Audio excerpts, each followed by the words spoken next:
Welcome back to the Social Enterprise World Forum TV, and I'm joined by Anula Galewska from Urban Adventures. Yes, hi. Which is would you call yourself an impact travel company? We're actually a regular tour company, but we do it with a purpose and looking for meaning in travel, because our mission is to change the way people see the world through travel experiences. Fantastic. So what's unique about the kinds of travel experiences that you provide people with? I mean, everything that we do at Urban Adventures is very much locally owned, and from the business model that we have and everything, all the tours that we do are like very much local and driving like money to the local communities. And one of the product lines that we have that I love the most probably is our In Focus tours, which are run in collaboration with NGOs and social enterprises. So for these tours we work with organizations that already are involved in tourism, and then we help sell their products, and then we also work with organizations that they don't have anything to do with tourism, but they would like to add it as a way of generating income. So we help them design the tourism experiences, and we teach them about the booking and operations and working with customers, and then sell, of course. That's great. So could you give me an example of the kind of an organization that you work with? Yeah, sure. There are so many of them. We work with really different type of themes and issues. Really, they all depend on the location. So there are different type of tours that we do, let's say in countries like Kenya, when people go there and they are looking for like engaging with communities and making impact, and then they are more willing to support poor communities. So for example, in Kenya, we work with an organization called One Horizon. This organization supports poor communities, mainly women, and Maasai communities as well. So the experience is that our travelers bring chickens and pigs to women, and then they engage, then they have lunch together, and they just have a great time. And then actually the organization trains these women to then take care of pigs and chickens and then sell them. So this is an income for women. So by bringing these chickens and pigs and paying for the tour, then these women have something to work with and creating their own income long term afterwards. But then on the other hand, when we, for example, go to Berlin, we work with an organization that is all about sustainable living and green living and innovations within the urban areas. So we take people to all the hip sustainable restaurants. We eat there, and then we take people to places where are affected by gentrification, because in Berlin, when you go to Berlin, you want to see all the hip startup and innovation things. So it really depends on destination. And how did you come to be doing this work? I'm in love with travel. So actually I'm a sociologist. My background is sociology. Finally, I was writing my master's thesis about social entrepreneurship, and I thought I would never do anything about it. I never thought about it, and then I ended up, I don't know how many years later, actually at the Social Enterprise World Forum. It's like, oh my God. So I really love traveling, and then I discovered accidentally tourism as an industry, and then I thought, oh, I want to make the world a better place, so I can do it through tourism. And Urban Adventures is one of two actually travel brands that I love, and I used to love it way before I started working, and I just got this opportunity quite recently, and I'm in love with my company.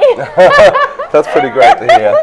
Do you think being a social enterprise does give rise to a more positive company culture as well? That when you all know that you're doing something that's positive for the world, it helps you kind of treat each other in the right way and build the right internal culture as well? Yes, totally. But actually in our case, I think sustainability, ethics, and willing to do good is in our DNA. So I think in our case, it's first the company culture, and then based on so anyone that works within Urban Adventures or Intrepid, we need to have a very good culture fit, and only then we can work and then and develop. So without, even we had a case when one of our local partners was doing like really well in terms of money, and they were having a great business, but we realized that they have some mismatch in terms of the values, like deep values, and we decided to quit the collaboration. So the culture fit is really, really important. So for me, it's kind of easy, and I love my work so much, maybe also because everyone is so supportive of the idea of doing good and working with different organizations. So yeah, it's just a pleasure all around. And so what brought you to the Social Enterprise World Forum? What were you hoping to get out of it? Potential partners. So we are constantly looking for new organizations to work with, and I have at least 7 new potential partners. Hopefully that at least some of these collaborations was gonna work out, actually, with the tours run by homeless people here in Edinburgh. Then I spoke with this amazing lady from Indonesia, from Havara, of creating food tours there. And so partners on one hand, and generally I'm also here to learn, because we have a big idea of having a training for people from disadvantaged backgrounds, to train them to become our guides globally. So I'm here also to learn for myself how this can be done. That's great. And so we're almost at the end of the second day. Yeah. If you had to pick one moment, one insight, one story that has really resonated with you so far, what's it been? Oh, there are so many. Yeah.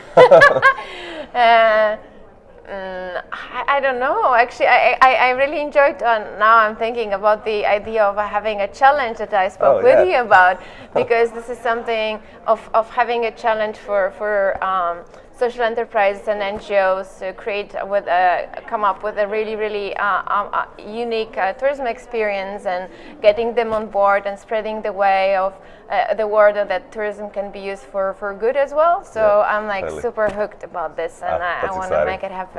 Full disclosure, StartSomeGood's one of the 7 potential new partners, and we're really excited about it too.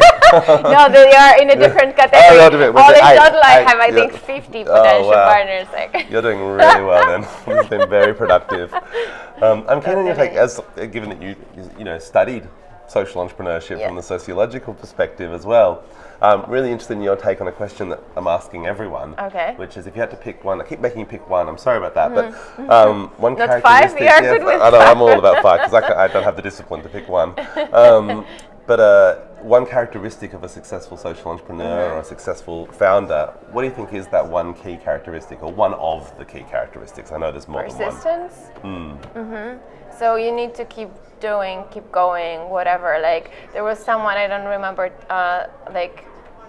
sometimes it just takes years to get through, but you need to believe in what you're doing, and then keep trying, and no matter how many times you fail, and then like listen to the feedback, why people are not buying your idea, and then listen to their feedback and tweak the idea again and again, and try to find the solution. I like that, because it's persistence but not stubbornness. Yes. Because you've got to be persistent but also open to learn, yes, open definitely. to change. And adapting, because it's not about like what we want to do. Also, we need to think about what people want to buy to solve their problems as well. So something coming in the middle, so our needs are met, and then our potential clients or our partners will be also happy. So like creating shared value for everyone, and sometimes just finding the best solution that works for more than one person. Fantastic. Well, thank you so much for your time.